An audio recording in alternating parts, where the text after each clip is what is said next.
We're bringing down grocery prices. Cost of living is so high now. Well, the average American worker has already seen a $500 wage increase this year. People's wages have not gone up. We're really, I think, become the party of good health care. Health insurance is a crisis. Donald Trump's economy is so bad that even hardcore MAGA politicians like Marjorie Taylor Greene are criticizing the president. Abby Phillip broke this down on her CNN show in a panel that included MAGA goon Lance Trover. We're going to take a look at clips from Abby Phillip's panel over Donald Trump's economy, what Marjorie Taylor Greene and other MAGA types are saying. I will share my thoughts on this as well. Let's get into it together. As the shutdown drags on and Donald Trump's firings begin, there must be some truth serum going around in Washington, because according to an interview on CNN, Congresswoman Marjorie Taylor Greene is explaining why she's breaking with her party, and she's demanding that Republicans begin to negotiate with Democrats on these Obamacare subsidies. But in the course of that interview, she made some admissions about Trump's economy that sound exactly like the opposite of what the president's been saying. We're bringing down prices a lot. We're bringing down grocery prices. Cost of living is so high now. Well, the average American worker has already seen a $500 wage increase this year. People's wages have not gone up. We're really, I think, become the party of good health care. Health insurance is a crisis. European electricity bills are now 4 to 5 times more expensive than those in China, and 2 to 3 times higher than the United States, and our bills are coming way down. The electricity bill is $100 more than it was last year. Prices have not come down. Now our inflation is down to a perfect number, a beautiful number, hardly any at all. The inflation crushed people in the past 4.5 years, and the costs have not come down. Alyssa, what is going on? I honestly want to know what's going on with Marjorie Taylor Greene. Well, it's also remarkable that Marjorie Taylor Greene has become the voice of reason in Washington. I am someone who always opposes government shutdowns. I think they only hurt the people. I think that many Democrats said that they shouldn't have shutdowns over policy matters, who are now supporting this one. I think that it's unhelpful to everyone, including CBP, ICE, and our troops that aren't getting paid right now and are going to miss a paycheck just in a couple of weeks. But listen, she knows her district. She's clearly listening to her constituents, whether it's Obamacare subsidies that are going to affect her constituents or the reality that the economy is lagging. Now, you can't blame that squarely on Donald Trump. You can blame it on the former administration as well. But she is speaking truth of what she's hearing from her constituents rather than just who's in the White House. Can I play one more thing that might surprise you? Here is Senator Rand Paul talking about what he is hearing in his district. Most of our conversations at home have been with people affected by tariffs. So the number one issue I get wherever I go in the state is tariffs are killing the family farm, tariffs are killing the bourbon industry, tariff is killing the cargo transport industry. So there's all kinds of talk, but mostly of tariffs. That's not a good look for Trump's economic policies. And I mean, he's been consistent on that because his state is getting hard hit by these tariffs, and farmers across the country are hard hit. We know that because the government is literally about to bail them out. So when is there going to be an acknowledgement that things are not going so well in terms of the economy? Well, I think that's a broad swath of saying. I mean, egg prices are down, gas prices are down, employment is at full. We're at like 4% employment. So to say that the economy is not doing good, I don't think is absolutely correct. Look, the whole idea of the Obamacare subsidy is happening because it clearly shows you they had to do a subsidy because Obamacare wasn't working. The cost was still high. Those that tell you that's the whole reason they needed a subsidy in the first place. I mean, look, you could make that case, but prices are still going up in terms of healthcare. I mean, and also, I mean, okay, so you brought up some things. Sure. I mean, we pulled some of the prices, a year over year change. Eggs are down from the top of the year, but still up 12% year over year. Coffee up 40%, bacon up 6%. Your breakfast meal is getting really expensive. Whole milk 3%, tomatoes 3.6%, and a whole chicken 4.4%. So, I mean, Marjorie Taylor Greene that's what she's talking about. People are still going to the grocery store and they're like, what is happening? I'll tell you, Marjorie Taylor Greene has also been flirting with a statewide run in Georgia. And I think she probably is thinking about the entire composition of what that might look like one day as she's 100%. I think he's right with what he's saying about Marjorie Taylor Greene. This is partly her just trying to get reelected, but also I think it points to a common way of thinking on the right in that they don't care about anything until it affects them personally. And Marjorie Taylor Greene has publicly said that the rise in healthcare costs will affect her adult children. So it's affecting her, it's affecting her family, and now she's upset about that. She may legitimately be hearing from her constituents also and paying attention to that in terms of the increase in costs, but it probably more came to her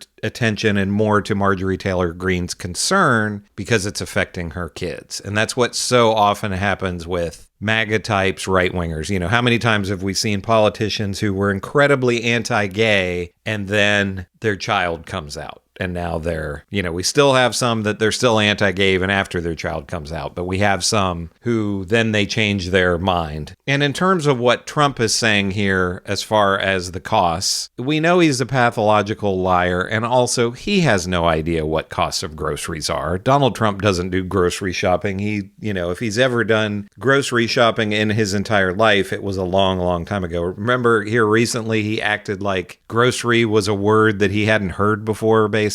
So he's a pathological liar, and Donald Trump is just being fed whatever his handlers are telling him to say. In terms of Rand Paul, I'm sure Abby Phillip knows this, but Rand Paul is a libertarian, so he's against essentially all regulations. So this is consistent for Rand Paul. He has always been against tariffs because he wants a completely free market, and tariffs would go against that libertarian view. So he's one of the very few Republicans that actually sticks to his guns in terms of his beliefs. You know, he's very critical of any type of intervention overseas because he doesn't want any money spent on wars. And people then think, oh, this is great that Rand Paul is against this, and maybe that will be some kind of a trend in the Republican Party. No, the other members of the Republican Party and of MAGA are not libertarians like Rand Paul is.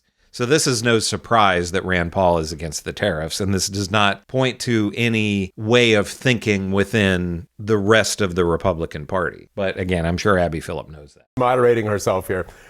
Listen, I was in Michigan a couple of weeks ago. Auto parts suppliers there are very worked up about what's happening because of the cross-border traffic between Mexico and Canada for parts. The auto industry, you heard about this with farmers already. The economy, while it may be in the prices show up, the prices may show up okay.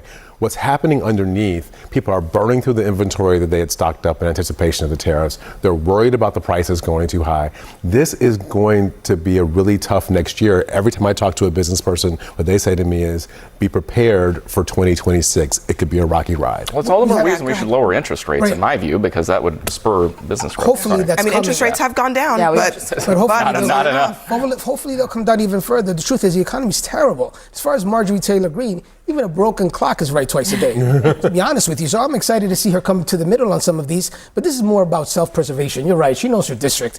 It's not as if she has a come to Jesus moment and is coming out now to say the truth. The truth is this shutdown is hurting Americans and is going to hurt us even more as we move forward into it.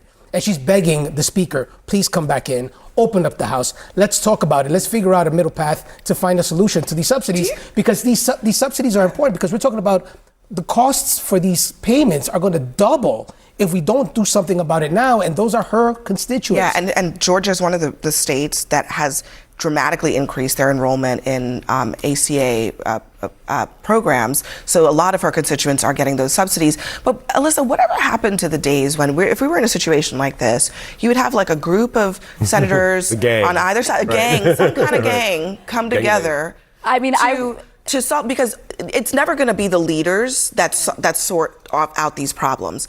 It's got to, in a way, it's got to be rank and file that are somewhat blessed by leadership who figured this out. Where are these people? Do they exist in Congress anymore? Well, it does kind of feel like if a shutdown happens and nobody notices, did it? Because I was on the Hill for shutdowns. I was in the White House for the longest one in history. And there was always momentum and movement and negotiations happening. And it doesn't feel like that is.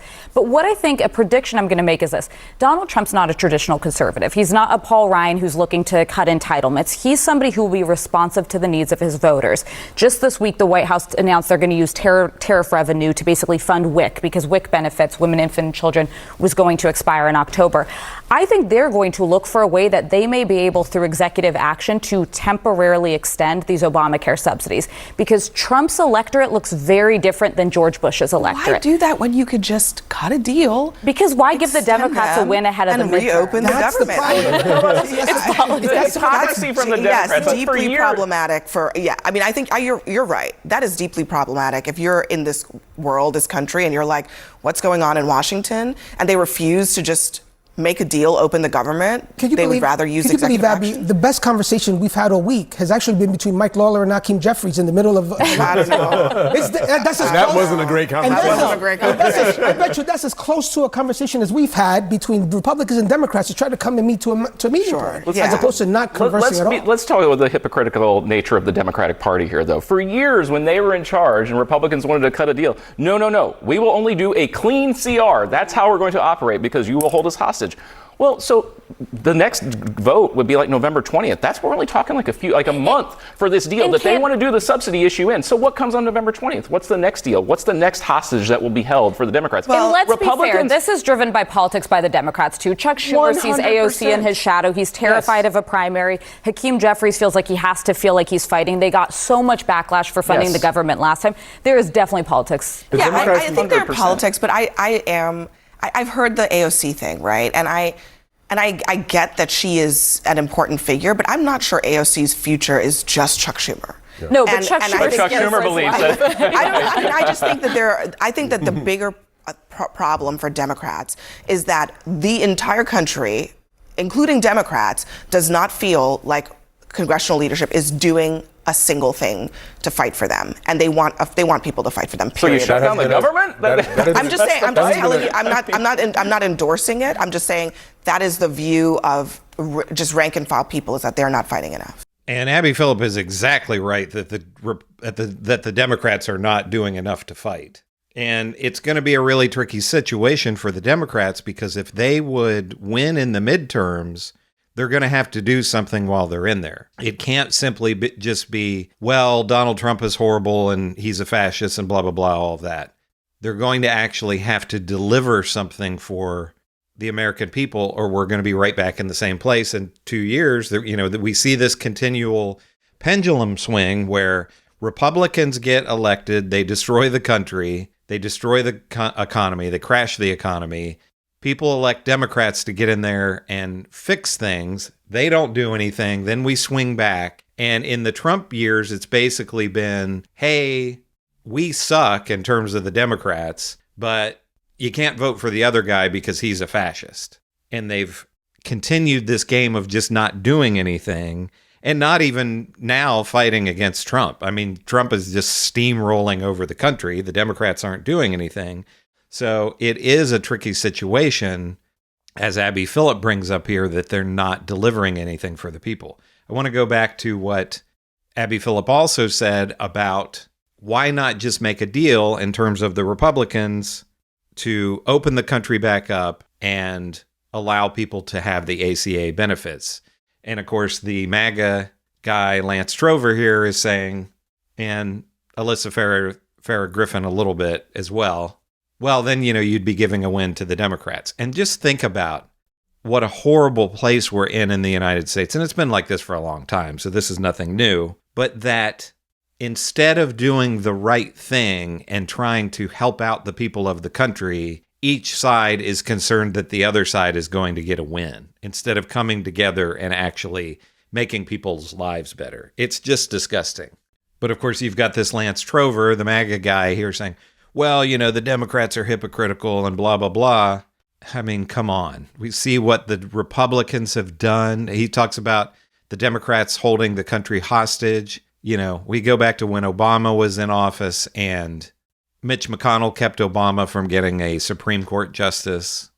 And considering all the things that the Republicans have done to hold the country hostage over the years and the decades, and they're going to claim that the Democrats are doing the same. And I have plenty of criticism of the Democrats, but at least the Democrats are trying to deliver for regular people in terms of the ACA benefits. Now, is the ACA perfect? No, we should have a single-payer healthcare system. We should have Medicare for all, but it's better than what we had before. And if those subsidies go away, that's going to be even worse for the American people, because the Republicans and these MAGA pundits like Lance Trover have no plan to improve healthcare because they don't care.